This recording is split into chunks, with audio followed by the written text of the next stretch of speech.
Suspense से भरी murder mystery कहानी, अधूरी तस्वीर। छोटा सा पहाड़ी कस्बा रुद्रंगा, जहां हर शाम कोहरे में लिपटी सड़कों पर सन्नाटा फैल जाता था।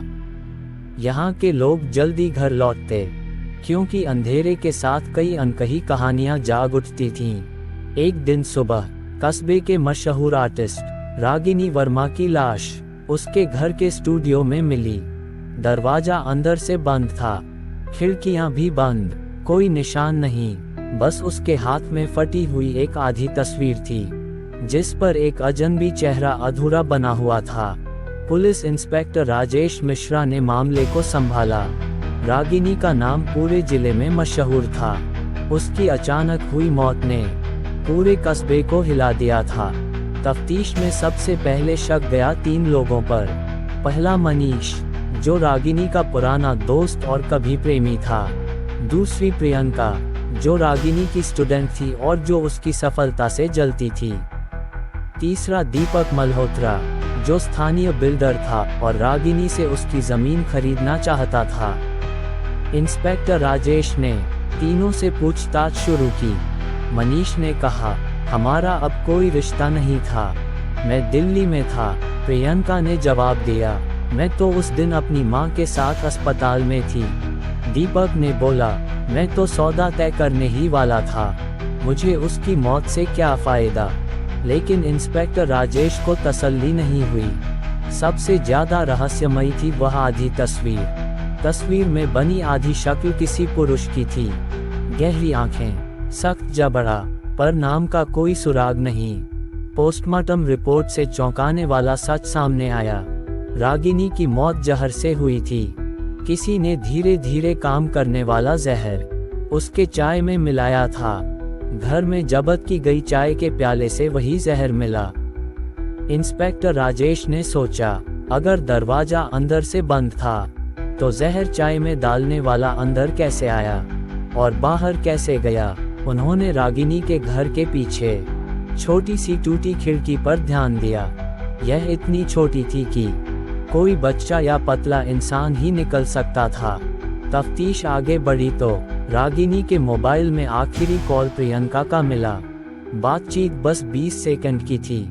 मैम, आपकी पेंटिंग पूरी करनी है, कुछ जरूरी बात करनी थी। दूसरी तरफ मनीष के फ्लाइट टिकट की भी पड़ताल हुई। वह वाकई दिल्ली से लौटा था, लेकिन घटना से ठीक 2 घंटे पहले दीपक मल्होत्रा की कॉल डिटेल से पता चला, वह लगातार किसी अनजान नंबर से बात कर रहा था। तभी पुलिस को रागिनी के स्टूडियो से एक और चीज मिली, एक पुराना खत। उसमें लिखा था, अगर तुमने मेरी पहचान सबको बताए तो अंजाम बुरा होगा, याद रखना, अधूरी तस्वीर कभी पूरी मत करना। खत पर कोई नाम नहीं था। इंस्पेक्टर राजेश ने प्रियंका से दोबारा पूछताछ की। उसने घबराते हुए कबूल किया कि वह रागिनी से जलती थी, पर उसने उसे नहीं मारा। उसने बताया कि रागिनी पिछले कुछ दिनों से डरी हुई थी और स्टूडियो से बाहर बहुत कम निकलती थी। इसी बीच फोरेंसिक रिपोर्ट आई। चाय में जो जहर मिला था वह रेयर वेनम था, जो विदेशों में मिलता है। दीपक मल्होत्रा विदेश यात्रा से ही लौटा था। दीपक को उठाकर लाया गया। उसने पहले इनकार किया, लेकिन जब पुलिस ने अनजान नंबर वाले कॉल्स की रिकॉर्डिंग सुनाई तो सच उगल दिया। असल में दीपक रागिनी पर दबाव बना रहा था, जमीन बेचने के लिए। जब वह नहीं मानी तो उसने एक स्थानीय गुंडे से संपर्क किया। रागिनी को डराने के लिए उसे धमकियां दी गईं। लेकिन जब रागिनी ने पुलिस को बताने की धमकी दी तो दीपक ने उसे रास्ते से हटाने की साजिश रच डाली। दीपक ने स्टूडियो के पीछे की छोटी खिड़की से अपने आदमी को अंदर भेजा, जिसने चाय में जहर मिलाया और फिर चुपचाप निकल गया। वह अधूरी तस्वीर उसी गुंडे की थी, जिसे रागिनी ने चुपके से बनाने की कोशिश की थी, ताकि बाद में उसे पहचान सके।